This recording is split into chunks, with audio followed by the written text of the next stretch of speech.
When was the last time you truly felt something? I don't mean laughing at a video or that little rush of opening a notification. I mean feeling. Being so present in a moment that time disappears. Think about it for a second. If it takes you a while to find the answer, this video is going to hurt a little. And that's exactly why you should stay.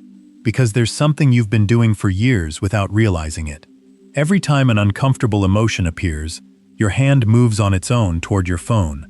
Every time the silence becomes too dense, you turn something on, open something, order something, buy something, and you've told yourself a very convenient story, that you simply enjoy entertainment, that you're a busy person, that you need to disconnect. But let me ask you an even more uncomfortable question. Disconnect from what, exactly? Because in order to disconnect from something, that something has to exist first.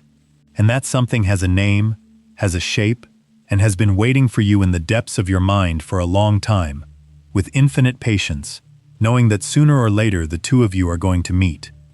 Today I want to talk to you about the most elegant lie of our time, the idea that we're enjoying ourselves. Look around you. Never in the history of humanity has there been so much pleasure available. Food delivered to your door in 30 minutes. Endless series. Unlimited music. Millions of videos designed to capture every second of your attention. And yet, do you know many happy people? Do you know many people who feel alive? Neither do I. And that contradiction is no coincidence. It's the symptom of something much deeper. Something a Swiss psychiatrist named Carl Jung sensed almost a century ago, before the internet existed, before smartphones, before the word algorithm meant anything to anyone. Jung dedicated his life to studying the human unconscious, that part of you that acts while you believe you're deciding. And among all his ideas, there is one that explains your life better than any modern self-help book. He said, in essence, that much of neurotic suffering appears when a person refuses to go through legitimate suffering. Read that again, because here lies the key to everything. Legitimate suffering. There is a pain that is not a mistake. There is a pain that shouldn't be eliminated, or medicated, or covered up with stimuli. A pain that is information, the grief when you lose someone, the uncertainty when you don't know where your life is going, the loneliness that whispers that you need deeper bonds, the boredom that screams that your existence has become too small. Those emotions are not system failures. They are the system, working perfectly, trying to tell you something. But what do we do with those messengers? We silence them. And this is where pleasure stops being pleasure and becomes something else. It becomes anesthesia. Pay close attention to your own behavior over the next few days, because what you're going to discover will unsettle you. Observe the exact instant you pick up your phone, not the minute, the instant. What was there just before? Almost always there's a micro-emotion, so brief you don't even register it. A sting of loneliness, a pang of inadequacy, a tiny void opening up in your chest. And before that sensation reaches your consciousness, your hand has already unlocked the screen. You didn't decide to distract yourself. You caught yourself distracted. There's an enormous difference between the two, and your freedom is at stake in that difference. Where does that automatism come from? From far away. Probably from your childhood. Think about the equation many of us learned without knowing it. Uncomfortable emotion plus pleasant stimulus equals relief. You were bored, and a screen was placed in front of you. You were sad, and a reward appeared. A treat, a toy. Nobody did it with bad intentions, but the brain is an association machine, and that association was branded into it. When something hurts inside, look for something sweet outside. And now, decades later, you're still running that program. Only it's no longer a treat. Now it's a trillion-dollar industry, designed by the most brilliant engineers on the planet, whose only job, listen to me carefully, whose only job is to make sure you never get to feel what you were about to feel. Because your attention is worth money. Every second you spend looking at a screen is a second someone has bought, packaged, and sold. The colors are calculated. The sounds are calculated. The variable reward, that delicious uncertainty of not knowing what will appear when you swipe, is copied directly from slot machines. They don't force you to do anything. It's much more elegant than that. They seduce you. They offer you exactly what your discomfort asks for, at the precise moment it asks for it. and you believe you're choosing. Now, here comes the part almost nobody tells you, and it's the reason this video exists. The pain you avoid doesn't disappear. I repeat, because this is the most important thing you'll hear today. The pain you avoid doesn't disappear. It transforms. It's like a debt accumulating interest in the shadows. A grief you never cried can come back years later, turned into a fear of loving someone. An anger you swallowed for months can come back as inexplicable exhaustion, as those disproportionate outbursts over nonsense that later not even you understand. A life without direction, postponed through series and entertainment, can come back at 3 a.m, when the last video ends and suddenly you're alone with a void you can't name. What you run from ends up organizing your life from the shadows. You think you've dodged it, but in reality, you've handed it the wheel. And there's something else, something almost cruel in its irony. Jung recovered a concept from Heraclitus, a Greek philosopher who lived about 2,500 years ago, and called it enantiodromia. Strange word, devastating idea. Every force taken to its extreme ends up becoming its opposite. Apply it to pleasure, and you'll understand why your life tastes like so little.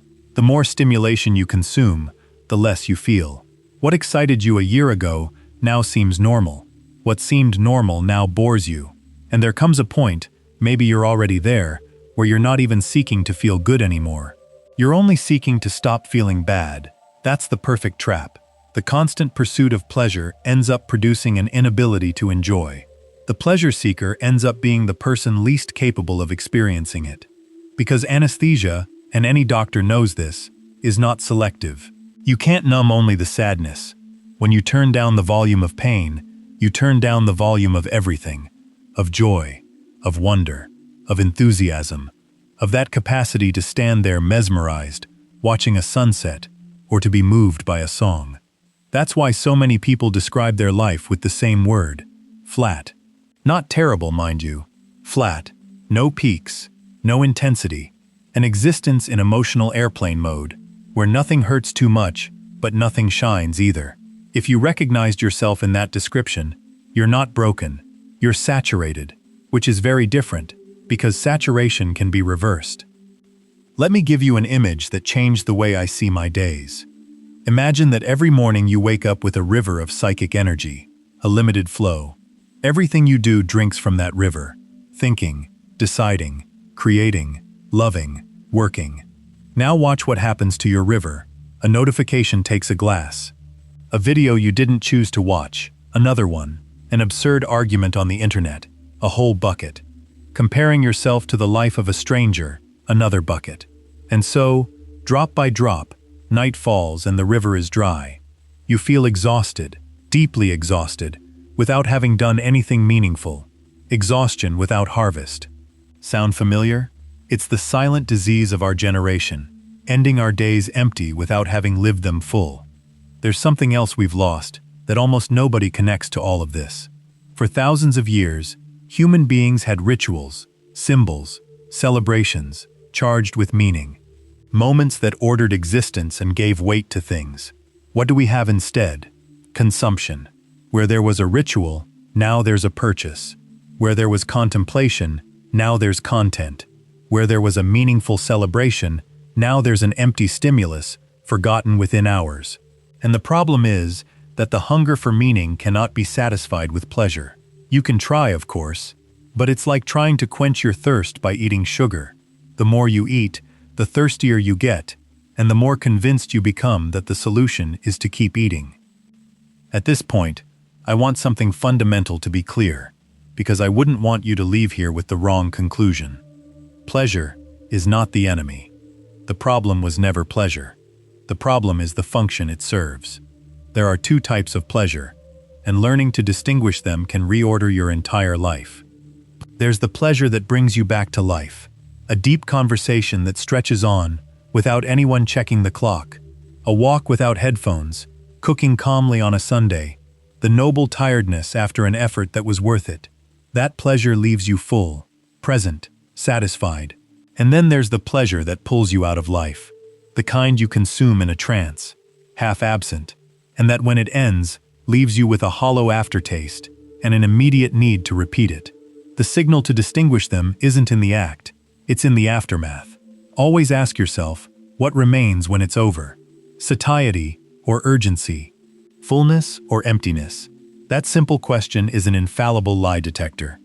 And now, let's talk about what really matters, how to get out of here. Because I'm going to be honest with you, and this honesty is the part of the video you'll like the least.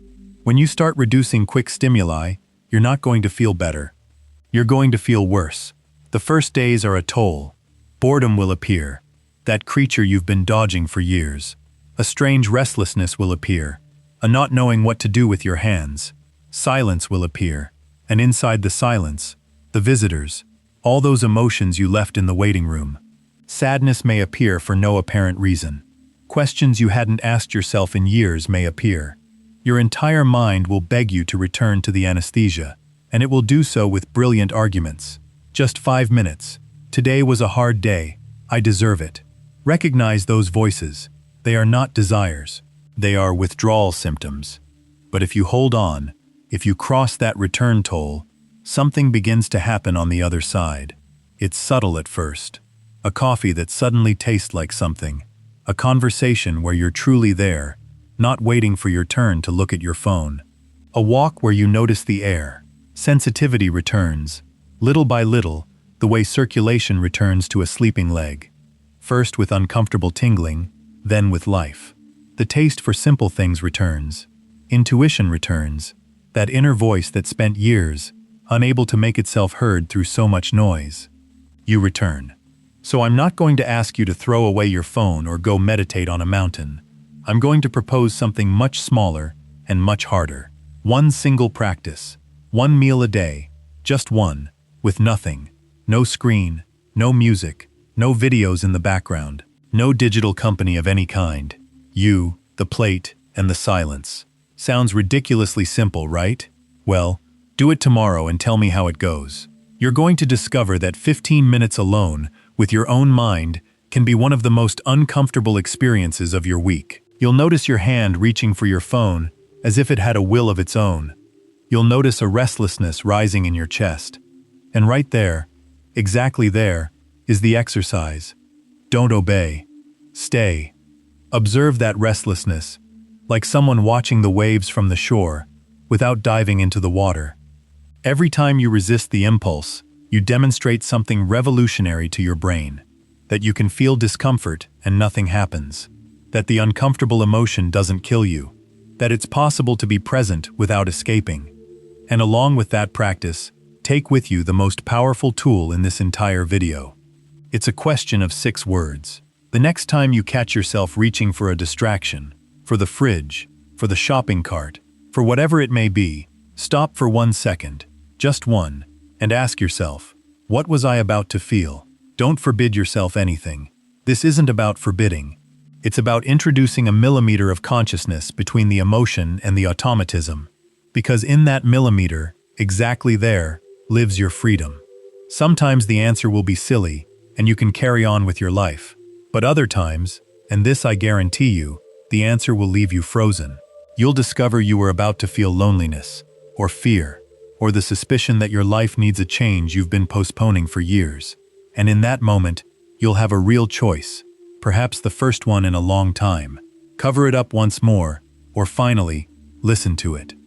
Jung wrote that one does not become enlightened by imagining figures of light, but by making the darkness conscious. You don't need to become an ascetic. You don't need to renounce pleasure. You only need to stop using it as a hiding place. Let pleasure go back to being what it was always meant to be, a celebration of life, not an escape from it. Because the difference between enjoying and numbing yourself is the difference between living and waiting, and you've been waiting far too long. Look, this video ends in a few seconds, and I know perfectly well what's going to happen next. The algorithm is going to offer you another video, and another, and another, each one flashier than the last. The anesthesia is 1 click away, as always. But before you make that click, I want to leave you with one final image.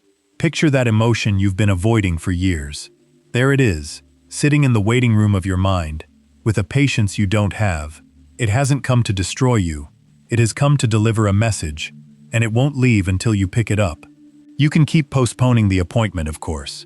You've been doing it for years, and you're remarkably good at it.